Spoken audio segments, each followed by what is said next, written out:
Hey, in this video, we'll be going over your stance and your start. Now, if you have a stance and you are comfortable with the stance and you feel like you explode out of the stance and your coaches agree with you, you don't have to do my stance. This is just for guys that have no idea what they're doing and don't know where to start. So I tell my guys when they're getting in their stance to mark their feet on the top of the start line. This is going to help you distribute your weight forward. Now, with your toes pointed straight ahead, you are going to start with your lead foot. You're going to pick it up and take it to the other heel. You're then going to open and place it down hip width apart. Not shoulder width, but hip width. You're then going to take the other leg, pick it up, mark your foot to the heel, and then go back about 8 to 12 inches. Open up and place your foot down hip width apart. And you want to have approximately 24 inches of length between the feet. You then want to drop your back knee similar to a lunge and make sure that that back knee is not in front of your lead leg toes.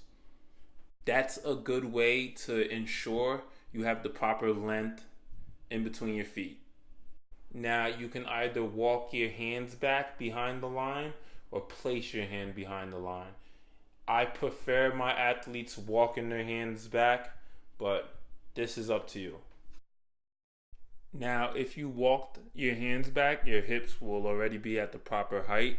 But if you place your hands on the ground, you then want to raise your hips up to a height that will help distribute the weight forward, but will also keep your lead leg bent at a 90-degree angle and your back leg bent at a 120-degree angle. This stance shouldn't be comfortable. You should feel like you're going to fall forward.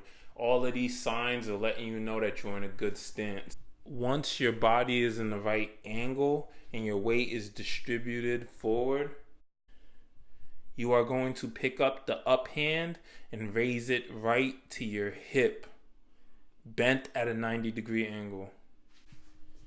Your down hand is the same hand as your back foot, and your up hand is the same hand as your leading foot.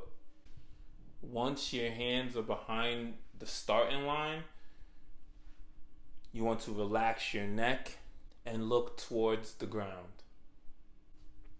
On that first step, you are trying to generate as much power as you can. I should be able to draw a line from the back of your heel to the back of your head, and you should be no higher than 45 degrees. You can be a little bit less, but we really don't want to get any higher than that, because then you're generating your force up and not forward. And we want to be going forward in the 40-yard dash. This drill right here is a great drill you can use to help you become or remain explosive out of your first step. It's not about loading up the sled with weight.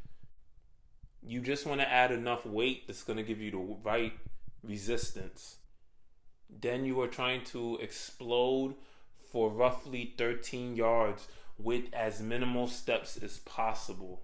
Staying in a 45-degree angle, gazing down towards the turf, and driving your knee up to your rib cage. The more range of motion you have in your hip flexor, the better you'll be able to drive your knee up towards your rib cage, and that will improve your stride length. Remember, be loose in your stance. Being all uptight is only going to decrease your range of motion, and that's going to decrease your stride length. So remain loose in your stance and just explode out. If you are putting in the work before the combine, you'll be ready, so there's no reason to be uptight.